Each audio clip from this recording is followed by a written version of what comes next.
संत समागम। संत सोए जो सीधा चले। संत उसी को कहते हैं जो सब बुराइयों को त्याग कर भक्ति पर लगा हुआ है और किसी को दुख नहीं देता, परमात्मा से डरता है, उसको संत कहते हैं।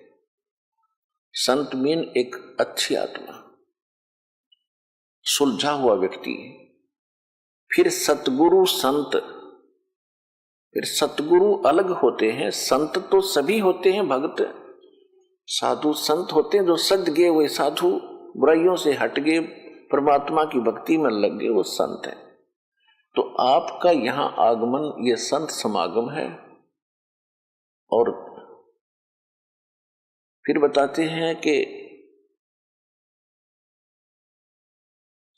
गुरु बिन काहू न पाया ज्ञाना, जो थो था बुस छिड़े मूड किसाना।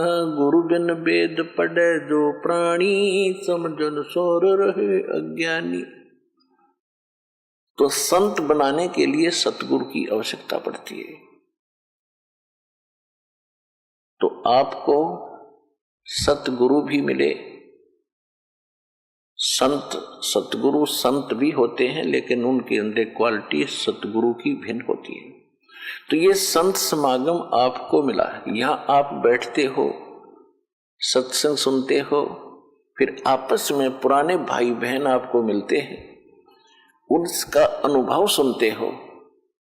तो यहां सारा दिन आपका परमात्मा के ही विषय में चर्चा में आपका यो अनमोल जीवन, मनुष्य जीवन का ये समय व्यतीत होता है। इसके अतिरिक्त आप कहीं और बैठते हो, किसी रिश्तेदारी में जाते हो, कहीं भी किसी और संसार के व्यक्तियों के पास बैठते हो, तो ये बातें आपको वहां नहीं मिलेंगी।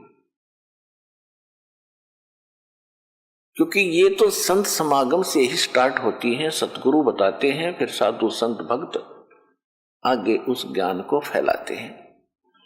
जैसे नकली गुरु मिले तो उन श्रद्धालुओं ने नकली ज्ञान फैला दिया, संसार में भर दिया ठोक ठोक के। अब ये रियल नॉलेज, स्पिरिचुअल नॉलेज, यथार्थ अध्यात्म ज्ञान आपको प्राप्त हो रहा है।